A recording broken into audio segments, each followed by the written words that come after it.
merging expertise and skills from institutions and member states. We have built up this service from scratch, practically starting last January, and we are not there yet, quite clear. We have a long agenda of things to do, administratively, but all doing this, repairing the car with a running engine, because of the challenges around and worldwide, they are not diminishing. I mean, it was accidentally that in the same month the European External Service was created, the revolts in the Mediterranean broke out. So everything came in parallel. We tried to cope. We have now opened also, it was never there, a delegation in Tripolis quite recently. We're becoming much more active in the region. Of course, rebalancing, checking what we have done so far in our southern Mediterranean policy. But of course, this is not the only field. We are dealing also with human rights issues on the global scene. We are dealing with our strategic partners, US, Russia, China, many others in the same context. We have to do more for better global governance, also in the financial sector, the climate sector, very topical now. So it's a long agenda. And if you ask always, is the glass half full or half empty?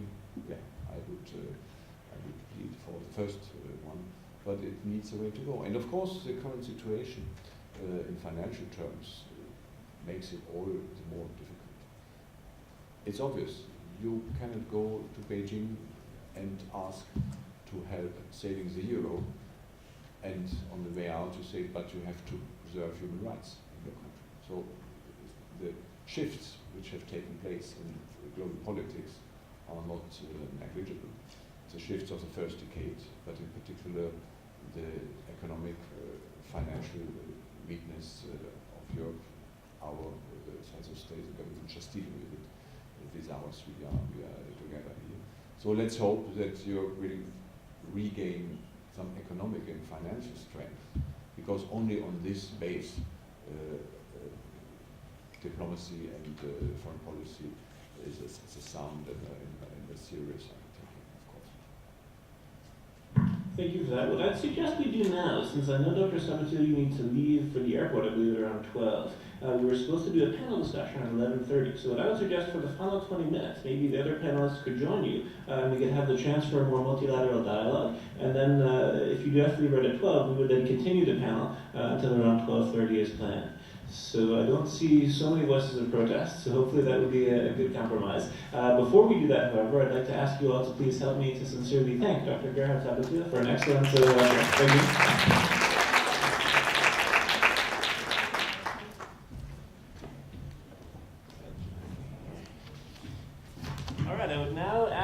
The fellow panelists to please join us on the panel. As you're coming, I will maybe say a few words about each of you, but the full introductions I will do actually later today before your lectures. So first of all, here at the front row, Mr. Clive, Myri, journalist for BBC. We're very happy that you can join us from London to be here today for your lecture this afternoon, as well as for the panel discussion. We also have with us Dr. Philippe van Parijs. Here, if you could please join us as well. Professor Parijs is a professor of economic and social ethics at the University of Louvain. So we're very pleased that you could also join us for the panel discussion. Ms. Birgit Daiber, I believe, is also here. She's the director of the Rosa Luxemburg Foundation, their Brussels office here in Belgium. We also have Dr. Fabrizio Cantelli. I think you joined us in the back. If you could please join us, would be excellent as well. Professor Cantelli, as you know, will be speaking at 1:30. He is a professor of political science based here at the University of Brussels. And I think that is it. Paul Dujardin, have you arrived? I'm not sure if Paul is with us. I think he's just joining us for the afternoon. So I think that is complete. Am I missing anyone for the panel? No, I think we're okay. Actually, sit here. And then we have one more seat for Professor Cantelli, if you could join us as well. Excellent. So I will be brief, since we do have limited time, at least for Dr. Samadashvili. As we review the topic for the panel discussion today, it is one that I think complements quite well the lecture that Dr. Samadashvili just gave us. Cultural diplomacy, conflict management, and resolution, the European way. As you were making reference to, Dr. Samadashvili, a lot is changing in the world. I myself come from the United States. And for a long time, I was used to the fact that the U.S. was the big superpower, the big cowboy. You know, if there was a problem in the world, they would run ahead and be the global policeman, so to speak. I think it's clear to us all that for many reasons, that's really no longer the case. The U.S. right now, you know, economically speaking, at a micro as well as a macro level, very overstretched. Militarily also very overstretched. There was this expression they would use for the Roman Empire about the sort of imperial overstretch. And, you know, depending on our positions there, I think we would agree at least more or less. The role of the U.S. is more limited now than it was before, but we can actually debate that also perhaps in the course of the panel. You know, China, the BRIC countries, etc. Many things are changing in the global topography. So that's the one thing I wanted to point out in terms of, again, what role should Europe have?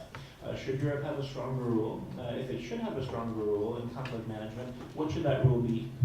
One anecdote that I often refer to in conversations about cultural diplomacy, and I think it's relevant for this as well, is an ancient folk story about the monkey and the fish.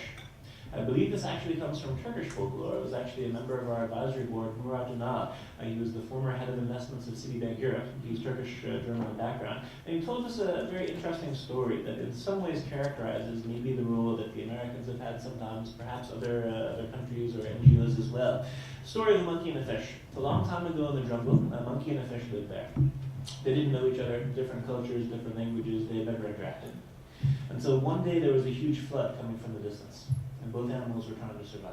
And the monkey said, okay, I'm a good climber. When the water comes, I'll climb to the top of the tallest tree, and when the water comes, I'll be safe. Fish thought to himself, okay, I'm a good swimmer, so I'll just swim as hard as I can against the currents. I think that's too close. Okay. And the fish said, no, it seems to be okay. The fish said, okay, I'm a good swimmer. I'll swim against the current. I'll be able to hold my ground and I'll be safe until this terrible flood passes. Sure enough, the flood comes. The monkey is on top of this tree and it's swinging back and forth, but you know, he's safe. The water is just below his feet. And then he sees for the first time, oops, now we lost both of them. Yeah, maybe just leave it alone for a second. It was good how it was before. Yeah? Keep our fingers crossed. For the first time in his life, the monkey sees this fish. And he doesn't know the fish. He's never interacted with the fish. He doesn't know about the fish's culture. But his animal instinct can tell him this fish is not doing well.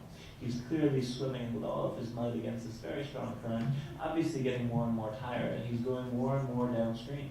And the monkey is concerned. And he says, look, if I don't intervene, this fish is going to get sucked against a tree and die, or who knows.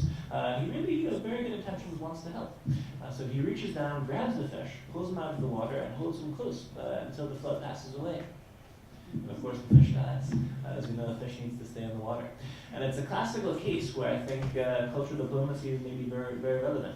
Very often in the world, countries have good intentions. Not always, but very often they have good intentions. And they do want to go into a situation, whether it's in the name of democracy or who knows. And, you know, let's say, at least officially speaking, would like to do some good. So it's a dilemma, I think, for us also for the panel discussion today as we talk about what should Europe's role be. Should they have a stronger role when it comes to conflict prevention or conflict resolution? If they should have a stronger role, let's say relative to the other powers of the world, how should they actually use that role?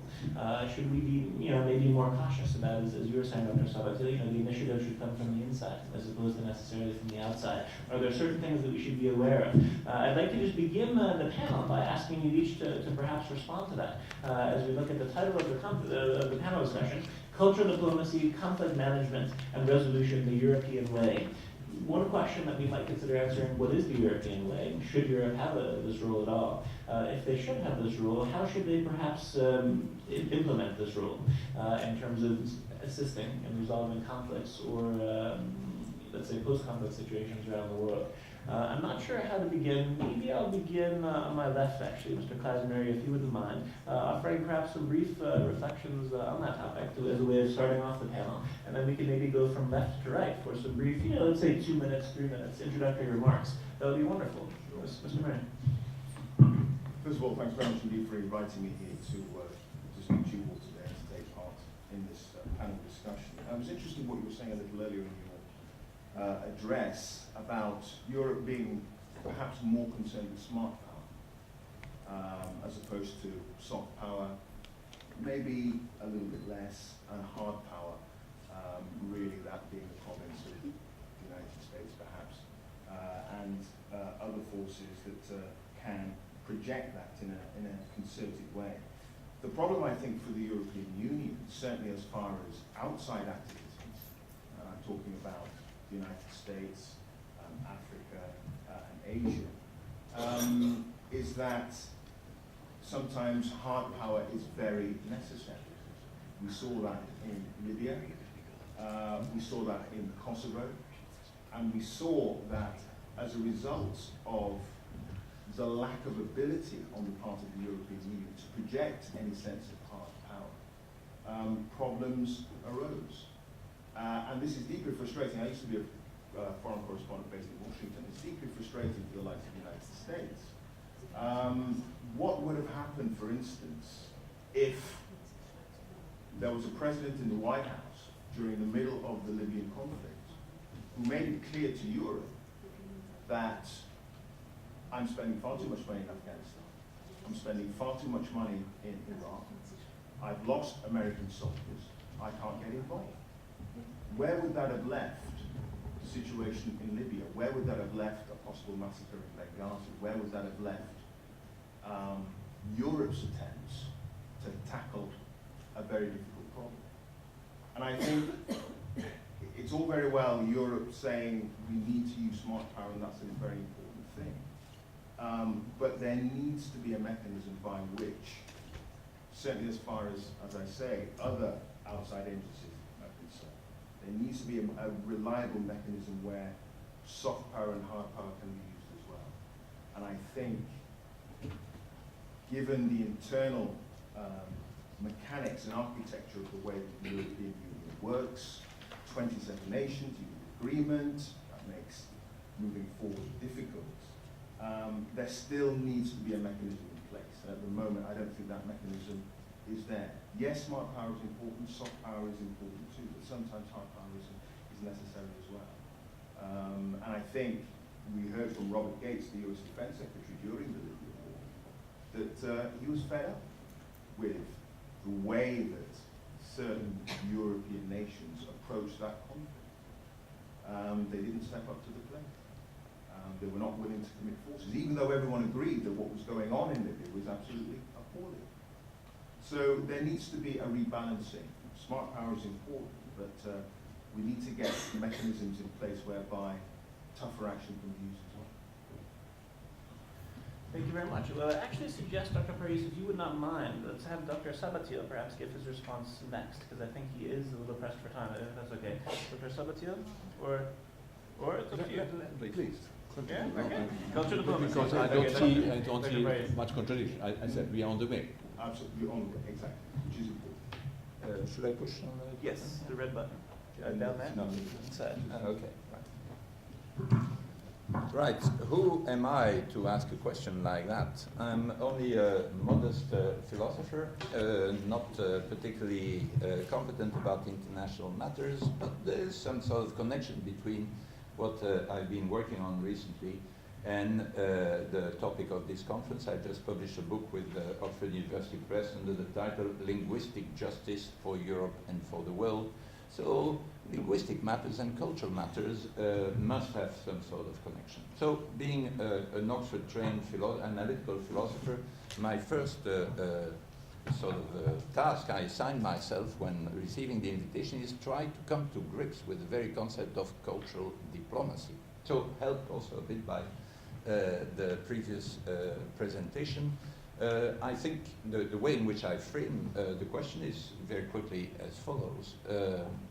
There is a general notion which is the notion of dialogue, to which reference has been made, and dialogue is a conversation, but a conversation that tends to be particularly difficult because, in particular, of cultural differences. When people have difficulty conversing, talking to each other, then you feel you have to create a dialogue. But the dialogue can then take three different forms. The first one is just a dialogue where you exchange information, you try to understand the other culture, people coming from elsewhere, that's one. But you also have a dialogue where you need to come to a decision. And when you need to come to a decision, this can take two forms. One is diplomacy, negotiation, where you try to reach a compromise. And the other one is deliberation. democracy, you could say, the democratic ideal of deliberation, where you need to come to an agreement, but that could be consensus. And I understand the culture in cultural democracy, as in cultural diplomacy, as simply culturally sensitive, either negotiation, diplomacy that is sensitive to cultural differences, or democracy, argument, deliberation that is again sensitive to cultural differences. So in the case of the democratic way of of being culturally sensitive, that is what leads, for example, to what is called reasonable accommodation of the diversity of cultures in our so-called multicultural societies. So, on this background, might there be, and I'll just hint at that, and then I may return later in the conversation, so might there be a European way of practicing either cultural diplomacy or what I just called cultural, that is culturally sensitive democracy? Yes, I think there is, and it's related to the entrenched character of the protection of our languages in Europe. I just spent last week in China, and in China, like in the United States, you have one big dominant language, which is within associate cultures that is just flattening whatever competes with the dominant culture. What is very precious to Europe, particularly to the European Union, is the protection of the diversity of our cultures, and this protection of the diversity of our cultures can only be achieved if we protect our languages against the invasion of the stronger languages among them. This may lead, as we well know in my own country, in Belgium, to having conflicts, disagreement about the protection of the more vulnerable of the languages within a particular country. Similar problems, of course, in Spain, to some extent in the United Kingdom, in Corsica. There are many places in the world where you have analogous conflicts, but this is really very specific to the European way of handling these cultural differences if we want to find a specificity compared to, say, China or the United States. We are closer to India in this respect than to either China or the United States. And the challenge is, of course, to combine this protection of the various languages and the associate cultures with the capacity to talk to each other, because at the same time we must converge on the lingua franca, which for historical reasons, not because of any intrinsic linguistic superiority, is turning out to be this sort of mishmash of French and German, which is called English. So, and that is the language in which we wisely communicate and will have to communicate more and more. But this should not be at the expense of the protection of our languages. And just to finish with one sentence, I believe there is a European way of handling our internal cultural differences, but of course instructed by this sensitivity to these cultural differences, we may also be better equipped to handle with analogous situations, for example, in places like Libya, being most sensitive to the internal divides between various cultures and associated languages in a country like that, than we would be if we were just coming from a big entity like the United States or China, where there is one dominant language that is regarded as legitimately flattening all the others. I would just like to make three short points, and I don't see obvious contradictions to what you just said. First, language, yes, it's a basic tool. I spoke about communication. Communication is through languages. But of course, it's a condition, a necessary condition, which is not sufficient in its own. There is more than languages. Look on the Arab world, they have a language. Perhaps the writing is much more difficult in this language. But there are other matters, of course, of intercultural exchange beyond the language question. And of course, it's a permanent challenge also for the European Union not to be dominated by a single language, as you have quoted other examples. So we have to preserve the 23 plus the minority languages, this variety, this diversity. It's a huge challenge, but it has immense cultural added value. Second, yes, there's a European way, you have said, I fully agree. And this is the basic ingredient of what we call also our neighborhood policy. We try to export this European way, not as a blueprint for others, but in a way that we would like others also to benefit of what we have created together in economic, technical, legal harmonization and so on. This was a saying of before this neighborhood policy came into being, that we would like to share everything with our neighbors except the institutions. We don't like to arrive at an overstretch, but we would very much like to open up everything, markets, but not only for goods, but also for people, service, of course, to our neighboring countries. And third, why? Because the EU just gave the example how it could work. Imagine we would have this discussion about cultural diplomacy here in Europe 50, 60 years ago. All the problems and challenges we see around, we see in the neighborhood, would be just here in the middle of this city, of this borders of the countries. It was overcome. Based on this achievement, based on this success, growing from 6 to soon 28, we feel we have the right ideas, we had the experience, we had put it in practice to make the rule of law, the community of law, the feature of regional integration, also as an example for other regions. Look on ASEAN, look on Mercosur, look on the African Union. They have been widely inspired by the European project. So it's also our obligation these days to keep this European model working in economic, financial terms. Because otherwise, yes, the whole world would lose such a pilot project which was so successful up to now. Thank you, and please excuse me when I have to leave you in 1 or 2 minutes. But I'd like to hear the start of my compatriots' intervention. Okay.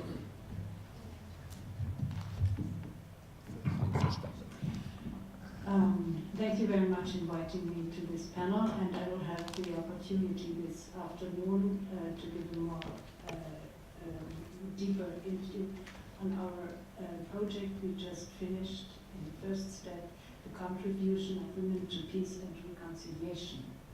We were working for 2 years with experts from Palestine, Israel, Somalia, Rwanda, and ex-Yugoslavia, analyzing the development of conflicts, the civil resistance during conflict and war, and the possibilities to build up peace and reconciliation. And I think it's very important to the European Union as such that the new external action services, especially in the security dimension, that Europe now has a chance, a unique chance, not only to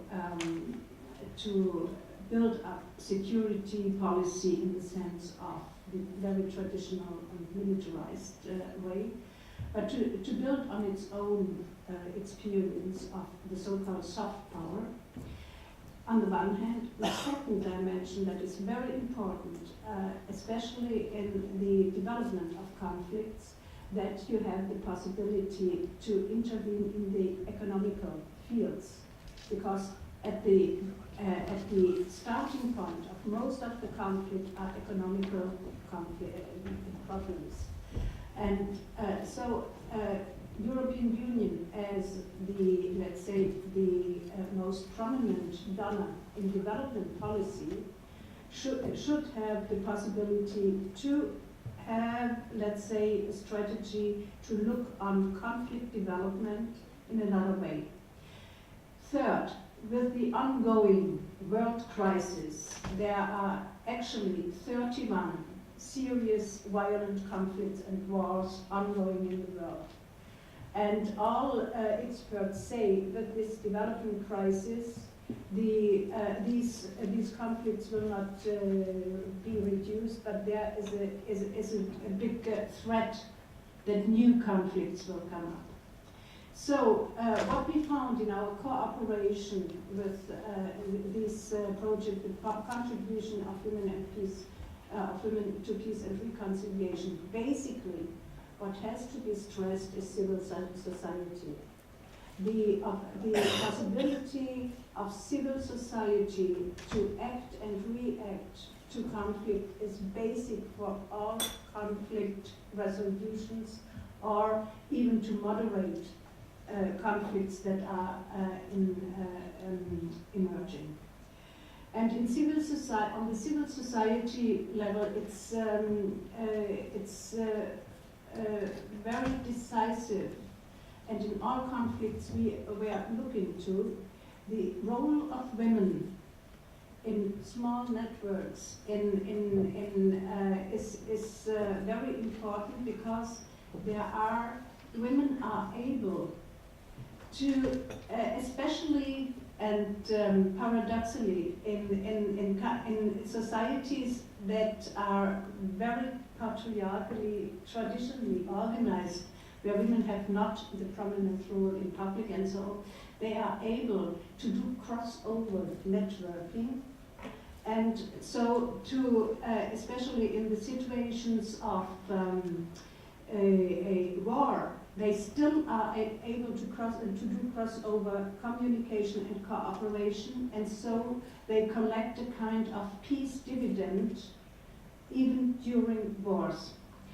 And we see in peace and reconciliation processes, as prominently at the moment in Rwanda, that women, even in these kind of reconciliation processes, have an important role to play about their capacity to be crossover and understanding and positions and roles they have. So what we found in these let's say analysis is that we would need the possibility basically that you can develop more hybrid networking all over the world in the communication and information about emerging conflicts. I think there are prominent networks like this, as you have Amnesty International, as you have the Human Rights Watch. They are basically working on a voluntary level. Where they are professionalized is the level where they collect the information and go to public to inform the international public about that. But this means you need civil society, you need it. And so I think what is really in this short statement, and in the afternoon I have the opportunity to talk more about the outcomes of our project. I think what is really basic, if you don't want to count on the hard power strategies, and in my opinion, wars today, if you look to Iraq, if you look to Afghanistan, and I don't know where it ends with Libya, wars today are not to win. If you are not able to build up internally another kind of, let's say, of strategy, of soft strategy. Militarily, it's not to win. And the problem is that I think that we should take into account, if we are talking about cultural diplomacy and conflict resolution and conflict management, we should concentrate on civil society, on the so-called soft instruments, how to solve problems and conflicts without the hard power strategies. Thank you.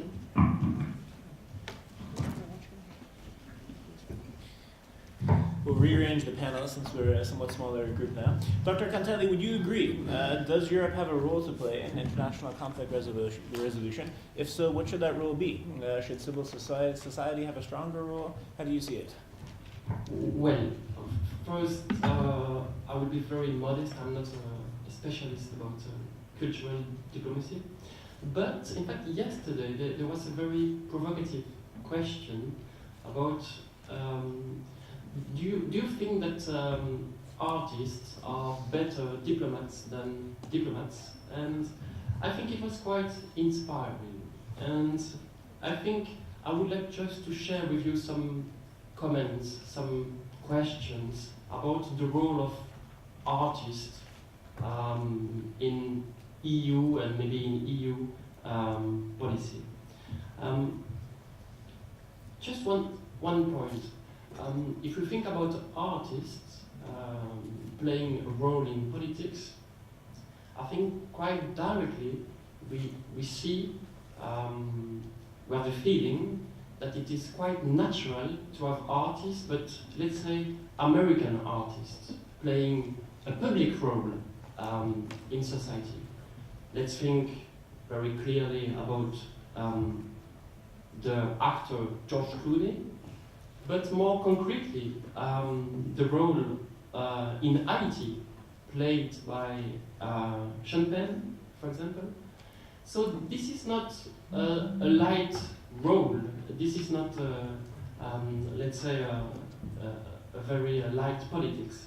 My question is, to which extent and why European artists do not behave or do not have the same relations with, let's say, EU policy or EU public space.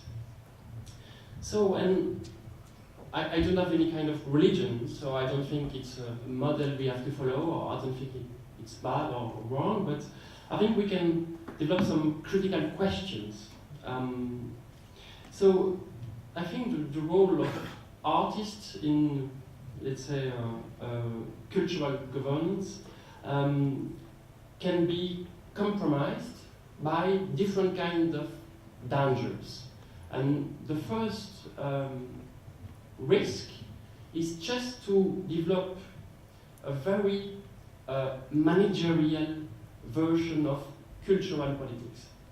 Meaning, we know we use artists just to develop, let's say, buzz politics.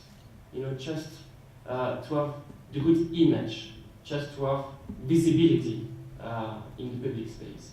Because, of course, if George Clooney is working with us, then we will have a stronger message. We will have visibility in world politics. But my question is that maybe we can develop a real question about why in the European Union we do not develop the same kind of relations between artists and European Union institutions or European Union space or public space. Maybe the question is that maybe in European Union the first question is what is a European artist, and how can we define a European artist, and to which extent a Spanish, French, Belgian artist is able to express a kind of cosmopolitical or a more international or European perspective. So maybe we can think about what is happening in the US to some extent, to think about, let's say, a new kind of contract, a new kind of democratic relations with artists, let's say, some very important writer, some very important figure, very important leader in the cinema, for example. And this is a very interesting question. Just, for example, why we don't have Almodovar, for example, who is a very famous artist, more engaged in, let's say, some clear democratic EU politics. Why we don't have Milan Kundera, for example, who is a very famous writer, more engaged, more involved in the, not only about just the image, but more involved into the everyday life of, let's say, some democratic issues and problems.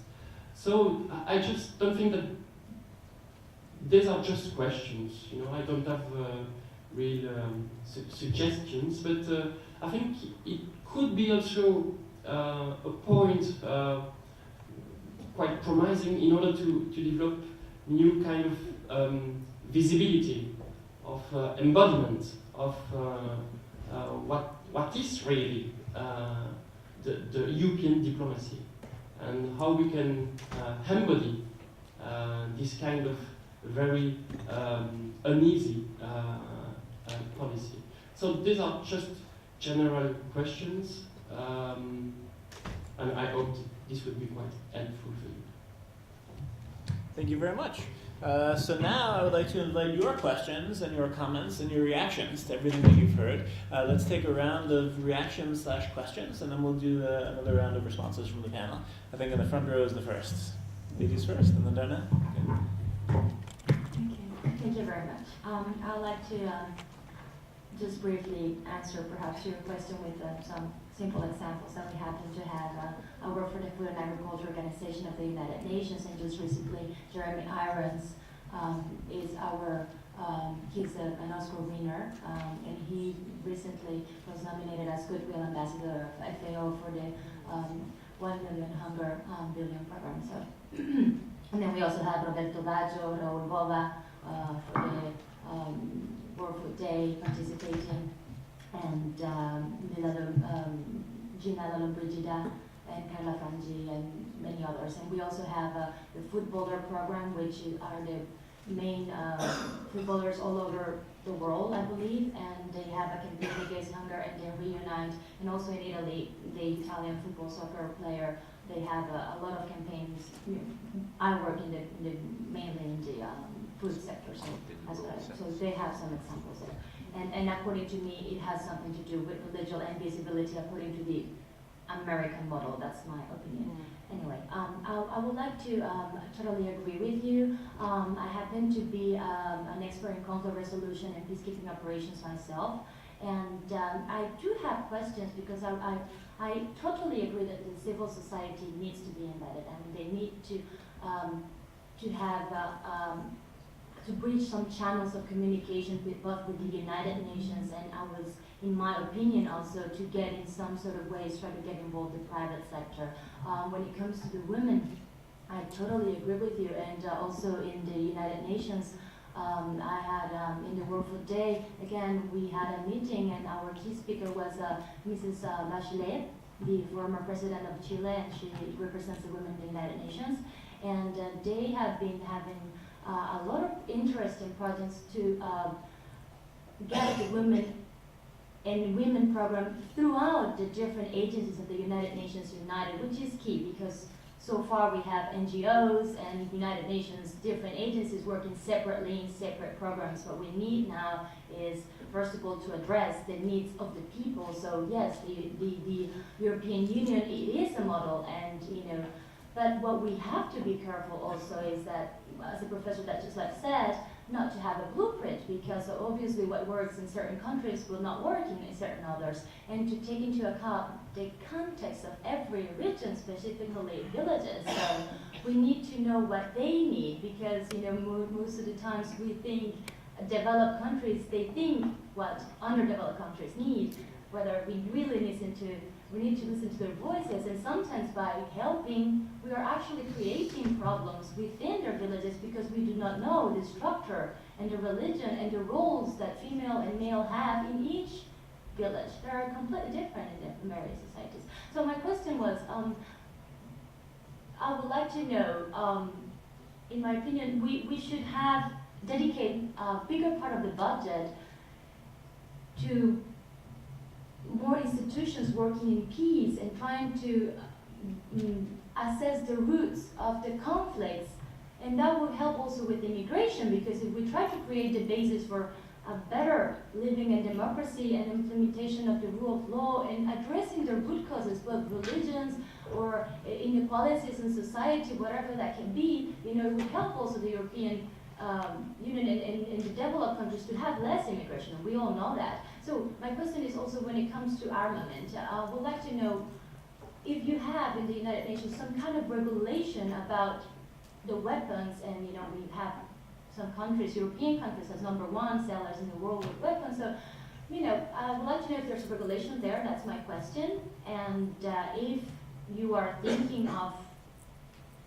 perhaps dedicating or having a more control into say why are those weapons being sold, to who, what for, you know, that's my question. And also, if you see a future when it comes to peacekeeping operations and conflict resolution experts, if you see, I already noticed that in the Northern European countries, they happen to be more centers, but if you think we're going to be taken into account, I think we're very much needed, and if you see there's a space or in the future there's a creation of space for us and how practically we can insert ourselves and be helpful in the organizations or within governments. Thank you.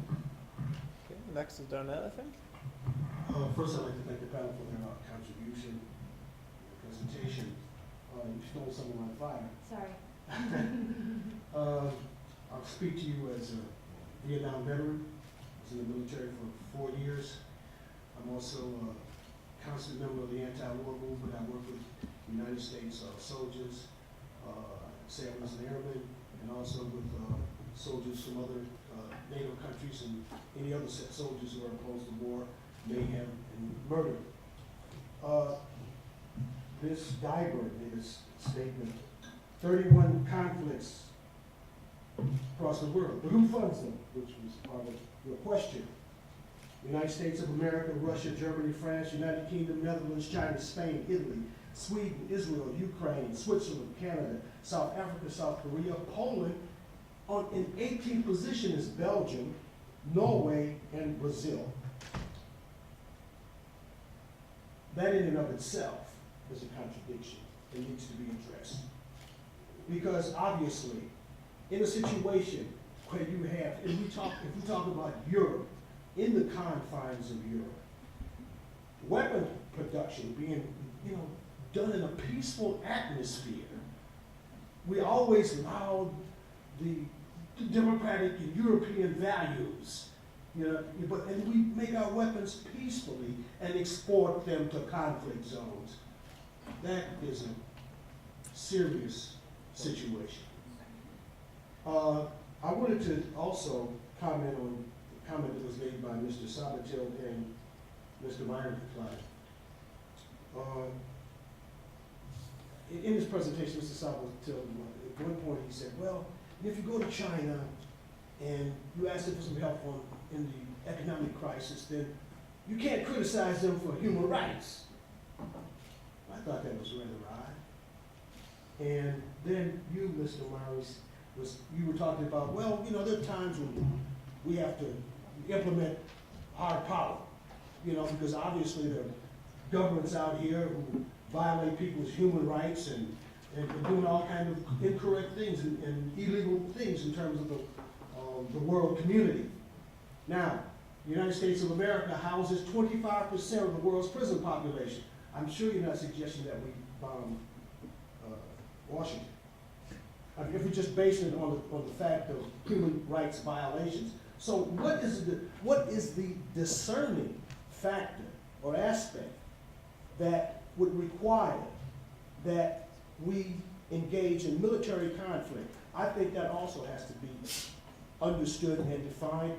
And let me say quite frankly, I'm against the intervention in Afghanistan and Iraq. I believe in peace, but I'm not a pacifist, and I think I know what peace would look like. And I've lost many friends in war, from Vietnam, actually from the Second World War, some of my relatives.